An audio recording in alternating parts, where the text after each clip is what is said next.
Ya, shalom, salam damai sejahtera bagi kita semuanya.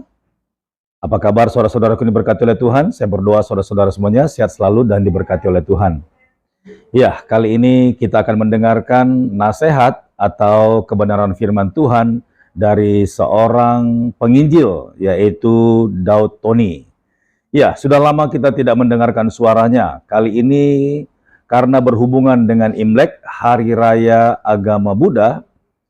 Lantas seperti apa nasihat beliau? Ya, yang pasti ini bukan bermaksud untuk sentimen terhadap agama Buddha, tetapi alangkah baiknya kita mendengarkan dari sisi kebenaran firman Tuhan tentang tahun ini adalah tahun ular. Nah, berikut ini hambanya Pendeta Gilbert sedang berdiskusi atau sedang podcast secara live dengan Bapak Evangelis Tony Daud mengenai tentang tahun ular ini. Yuk, sama-sama kita dengarkan penjelasan daripada Daud Tony berikut ini. Daud, hari ini kita mau menyambut Imlek. Nah, ada banyak hal tentang dunia orang mati, tentang naga. Apa yang Tuhan taruh di hati Pak Daud tentang hal ini?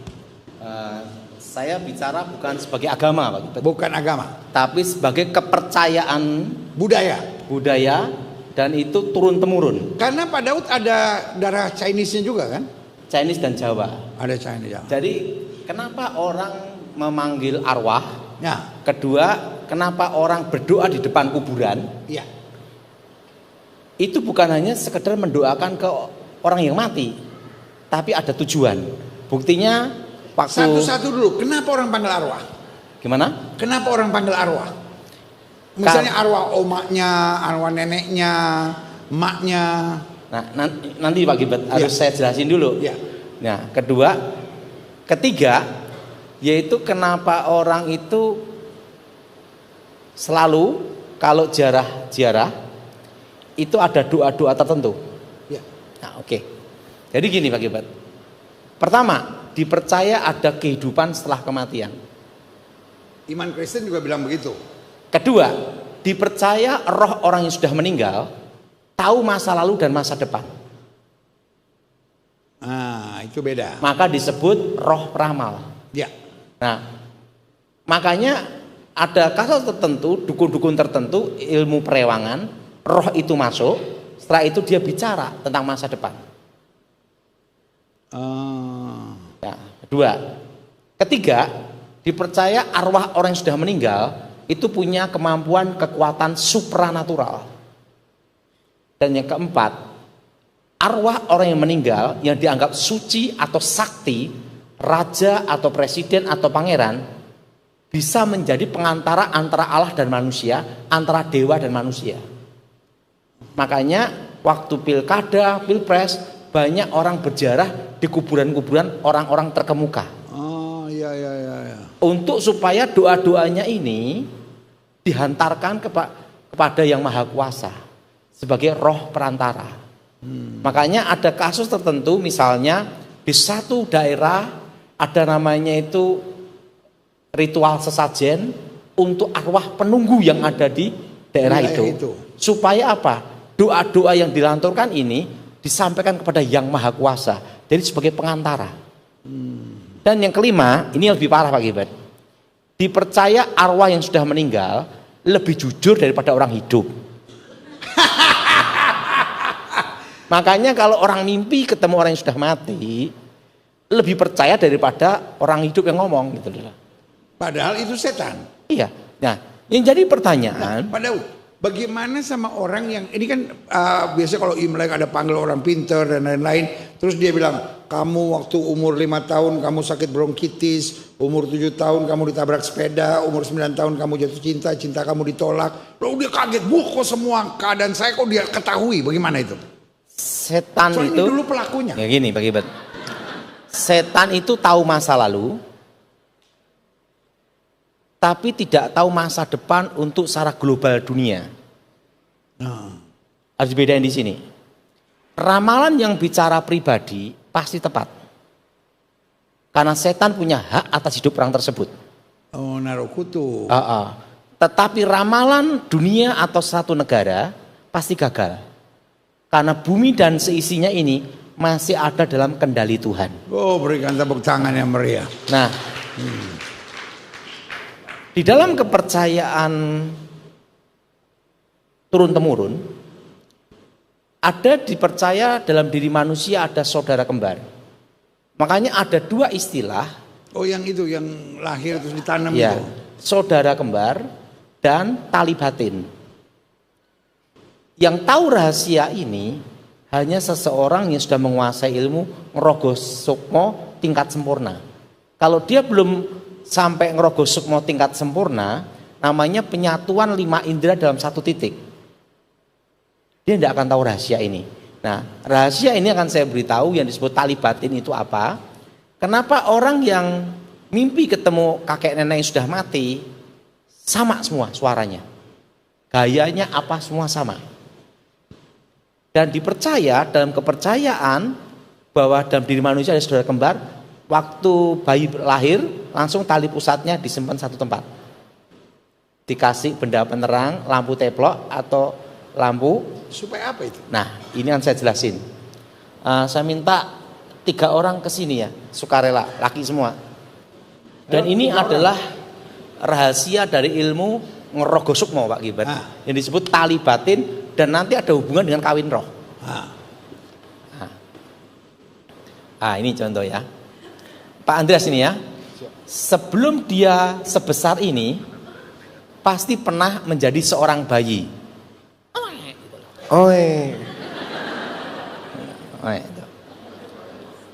Langsung di sini ada setan. Yang jadi pertanyaan, apa dasar hukumnya? Kok pasti ada setan di situ? Alkitab berkata bahwa iblis seperti singa yang mengaum mengelilingi kita. Berarti kan ada di sekitar kita. Ada di sekitar. Dan di sini ada malaikat. Yang jadi pertanyaan, kenapa ada malaikat? Karena orang tuanya orang Kristen. Malaikat Tuhan berkemah di sekeliling kita. Maka dalam kepercayaan dulu ada jin baik dan jin jahat. Tapi sebenarnya itu hanya karena kurang pemahaman dasar yang benar aja. Nah, pada waktu usia 1 tahun, roh ini membentuk sama dengan dia 1 tahun. Maka disebut saudara kembar. Tapi malaikat tidak berubah bentuk. Usia 17 tahun, roh ini akan mewujudkan dirinya sama dengan dia 17 tahun. Tapi malaikat tidak berubah bentuk. Nah, waktu usia 18 tahun, dia murtad menyangkal Tuhan. Malaikat kabur. Dia bertapa untuk melatih namanya mati dalam hidup, hidup dalam mati, penyatuan 5 indera. Sekarang gini. Waktu dia bertapa, pertama kali yang harus dia lihat adalah satu, ini. Yang wujudnya sama dengan ini, berhadapan gini. Wujudnya sama dengan dia, tapi kelihatan telanjang. Dan roh ini pula yang pertama kali masuk dalam hidupnya. Untuk menghubungkan roh-roh yang lain, dan termasuk untuk dasar ilmu ngrogo sukmo, namanya tali batin. Nah, pada waktu usia 70 tahun mati gini. Karena dia menyangkal Tuhan, tidak percaya Tuhan, langsung rohnya ke dunia orang mati. Nah, kalau dulu sebelum saya bertobat namanya terowongan alam kematian. Itu seperti gini, Pak Gilbert, lubang gini, gelap gulita. Dan siapapun yang masuk ke situ tidak bisa kembali. Kalau saya ditanya pernah masuk itu belum? Belum. Buktinya saya masih kembali. Itu namanya terowongan ke alam kematian. Dan yang ada di kuburannya adalah ini. Yang wujudnya sama dengan dia. Ingat, ini mendampingi sejak lahir.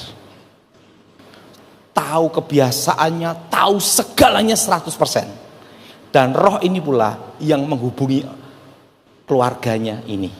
Orang tuanya, anak cucunya, semua. Makanya suami Jadi bisa kalau sama. ketemu almarhum sebetulnya iya. Makanya suaranya bisa sama. Nah, jadi gini Pak Gilbert. Pemanggilan arwah itu yang datang bukan arwah orang yang sudah meninggal. Jadi misalnya gini. Ada korban pembunuhan. Kebetulan kan saya dulu kan sering ditugasi seperti itu. Ada korban pembunuhan ada di Jalan Jenderal Sudirman. Nah, langsung saya akan panggil roh saudara kembarnya Pak Gilbert. Karena kita tahu arwah yang sudah meninggal itu tidak akan bisa balik. Tapi ini kan harus dirahasiakan Pak Gilbert. Jadi dukunnya sebetulnya tahu. Tahu. Tapi dukun Jadi waktu yang manggil Sulaiman, manggil Salomo, waktu Salomo manggil Samuel, dukunnya tahu. ingat, pada waktu dipanggil itu yang datang itu bukan arwah orang mati. Yang saudara kembar ini Pak Gilbert. Nah, langsung datang, disitulah langsung tahu jalannya pembunuhan. Kan darahnya menuntut. Dari darah menuntut itulah ada dasar alasan memanggil saudara kembar. Nah, kalau yang di kitab Samuel tentang Saul memanggil arwah Samuel, itu bukan arwah Samuel Pak Gilbert. Apa dasarnya? Kan gitu Pak Gilbert. Ya. Banyak orang salah tafsir Pak Gilbert. Pertama, muncul dari dalam bumi. Sesuatu yang datang dari Tuhan itu datang dari atas Pak Gilbert. Contohnya Elia dan Musa. Ya. Pertama itu. Kedua, Saul sendiri tidak lihat. Yang ngomong adalah perempuan di Endor itu. Ya. Ketiga, nubuatnya tidak terjadi. Ngomong gini, Saul, engkau bersama-sama keluargamu, anak-anakmu semua, bersama aku besok. Kenyataannya istrinya Daud, Mikal lolos. Kedua, Mephiboset, cucu dari Saul lolos. Yang ketiga, Isiboset, anak kandung Saul tidak mati di hari itu pertempuran. Berarti nubuatnya tidak terjadi. Itu bukan arwah Samuel. Ya. Nah, bagaimana dengan kepercayaan pada sio-sio? Dari kecil saya diajar seperti ini Pak Gilbert. Nasib bisa berubah, takdir tidak bisa berubah. Nah, nasib bisa berubah, takdir tidak bisa berubah. Apa tuh nasib, apa itu takdir? Nah, ini seru nih. Nasib itu adalah keputusan kita, mau kaya atau miskin. Kamu malas tidak mungkin bisa kaya itu. Yang bisa merubah nasib kamu adalah dirimu sendiri. Tapi takdir itu ada dua. Kamu lahir pasti mati. Itu takdir. Jadi yang harus mewarnai hidup kita adalah perjuangan kita. Perjuangan. Kedekatan pada Tuhan. Kita ngomong bukan Kristen begitu ya. Iya. Guru saya ngomong sama saya, nasib tergantung dirimu, hatimu dan perjuanganmu. Takdir kamu tidak bisa lolos. Itu apa? Manusia lahir dan pasti mati. Itulah takdir. Jadi saya dari Kita kecil. mau umur panjang atau umur pendek tergantung kita. Kalau mau mati cepat itu gampang Pak Gilbert. Cepat tapi nikmat. Ada caranya Pak Gilbert. Makan durian sama makan sate kambing tiap hari. Dan duriannya musangking. Walaupun doa juga lewat ya kayak begitu. Nah, apa kerugiannya? Apa hubungannya antara nasib sama sionya orang? Kan banyak orang bilang, wah ini sio ini tahun ini jelek. Gini Pak Gilbert. Dari kecil saya dilatih sama guru saya. Mereka percaya tidak apa-apa itu order dan omset. Tapi yang kita yang tahu jangan percaya. Gitu Pak Gilbert. Jadi dari kecil itu saya tidak percaya telapak tangan dan hari kelahiran. Tidak percaya. Pasien boleh percaya. Yang percaya silahkan percaya, itu urusan masing-masing. Yang Kita tahu ngapain percaya, karena itu tanpa disadari manusia dikutuk kan dengan itu kan. Iya, itu ada kutuk dan kutuk ramalan bagi kita. Karena setiap hari orang ngomong gitu. Saya ini kan monyet. Nah, suami saya babi katanya gitu. Ya kan? Atau saya ini kan babi. Nah, istri saya ular. Babi kawin sama ular kan ya bagaimana itu? Tidak ada pengaruh Pak Gilbert. Yang jelas nasib itu ditentukan oleh perjuangan kita. Hati, perjuangan, kerja keras, dan hubungan kita sama Tuhan. Makanya guru saya sebelum saya bertobat ngomong gini, saya tidak membekali kamu nama besar, karena kamu harus mengukir namamu sendiri dalam sejarahmu. Dan tidak membekali kamu dengan harta, tapi aku membekali satu yang tidak bisa diberikan oleh dunia, yaitu hati sebuah pedang. Kekuatan hatimulah yang menentukan hidupmu. Benar kata Alkitab, dari hatilah terpancar kehidupan kita. Amin. Dan Pak Gilbert, sama-sama bilang jaga hati saya. Nah, ada salah satu yang Pak Gilbert perlu tahu, bahwa seumur hidup saya belum pernah utang Pak Gilbert. Baik bank maupun perorangan, boleh dicek seluruh dunia Pak Gilbert. Kenapa? Karena saya dari kecil pernah mengalami kekuatan hati itu, yaitu apa? Saya dilepas di hutan, hanya dibekali satu pisau, satu botol air, dan satu korek api. Dilepas di hutan selama 1 bulan. Makanya saya ini pernah makan tikus Pak Gilbert. Setelah itu namanya kucing, ulet, semua saya makan Pak Gilbert untuk bertahan hidup. Setelah keluar dari sebulan kemudian dijemput guru saya. Guru saya ngomong sama saya, inilah kekuatan hati.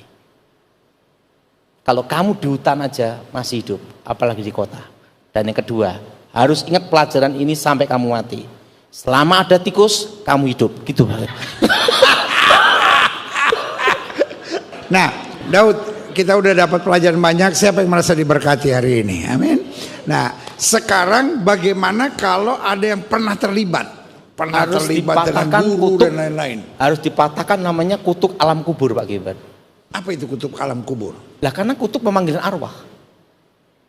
Kalau dulu sebelum saya bertobat itu tidak boleh Pak Gilbert, karena namanya menggugat arwah, mengganggu namanya, itu tidak boleh. Nah tapi kan kalau sebagai dukun ya order aja Pak Gilbert. Yang kena kutukan dia, kita hanya perantara dapat order, kan itu aja gitu. Nah, bagaimana putus dari kutuk alam kubur? Hanya kekuatan nama Yesus, demi nama Yesus Pak Gilbert, yang bisa membatalkan kutuk. Amin. Ada perbedaan antara netral dan mematahkan kutuk Pak Gilbert, atau titik kelemahan. Nanti lain waktu kita bahas Pak Gilbert. Haleluya. Jadi saudaraku, tunggu tanggal mainnya. Kita akan bahas lebih jauh tentang kutuk alam kubur. Amin. Sama-sama bilang nama Yesus memerdekakan saya. Berikan tepuk tangan yang meriah buat Tuhan. Jadi Pak Gilbert, tentang naga. Kurang satu. Tadi perjanjian saya ada satu pertanyaan. Naga. Oke, gini Pak Gilbert. Kalau kita orang Kristen, ada lambangnya Pak Gilbert. Selalu pakai kalung salib, betul? Salib. Sebagai lambang pengorbanan Tuhan, betul? Ya. Salah satu lambang kebanggaan iblis itu adalah ular. Karena satu-satunya hewan yang bisa dipakai oleh iblis untuk menjatuhkan manusia, manusia yang gambar citranya Tuhan. Makanya semua okultisme lambangnya ular. Naga adalah ular yang awal yang menjatuhkan manusia, ular naga tua. Artinya ular yang sangat tua. Makanya ular tua namanya kata kita. Iya. Jadi makanya semua simbol ilmu gaib, ilmu mistik, ular atau naga. Karena itu lambang. Jadi kalau kita bilang kita anak Tuhan, salib saja, tidak usah ada naga. Karena itu, makanya kalau kita Kristen salib. Kalau pemujaan okultisme, semua pasti ada ular. Karena menggambarkan bahwa kebanggaan iblis bisa menjatuhkan manusia, mengingatkan itu. Engkau kalah dengan ini. Wah, berikan tepuk tangan yang meriah buat Tuhan. Jadi saya tadi mungkin hanya singgung dari Wahyu pasal 20, tapi Pak Daud bicara lebih tegas lagi buat kita bahwa anak Tuhan, jadi naga itu bukan sekedar cerita dongeng, bukan sekedar cerita untuk penghiburan atau kebudayaan, tetapi naga itu kata Pak Daud itu lambang. Jadi kalau kita orang Kristen lambang saja salib, saudara-saudara. Jadi sama seperti saudara kalau udah punya istri, lambang saudara menikah, foto istri saudara. Jangan simpan foto mantan. Cincin kawin. Dan cincin kawin. Ya kan? Jadi kalau udah punya lambang itu, nggak bisa lagi punya lambang dengan wanita lain. Sekali Yesus, tetap Yesus.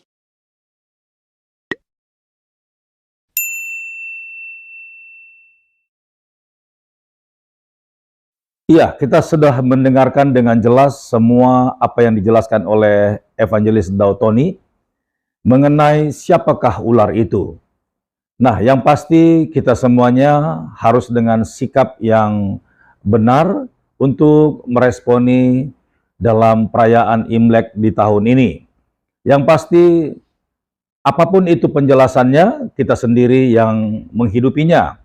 Selama kita benar-benar ada di dalam kebenaran dan mengikuti perintah Tuhan Yesus serta melakukannya, maka apapun tahun-tahun yang berputar dalam perayaan Imlek itu hanya lambang saja dan tidak akan ada mempengaruhi sikap hidup kita serta iman kita kepada Tuhan Yesus Kristus.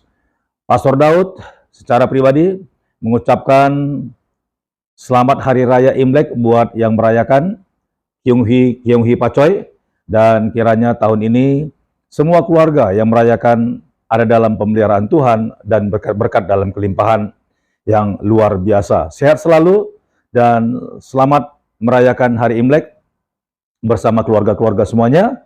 Tuhan Yesus memberkati. Shalom.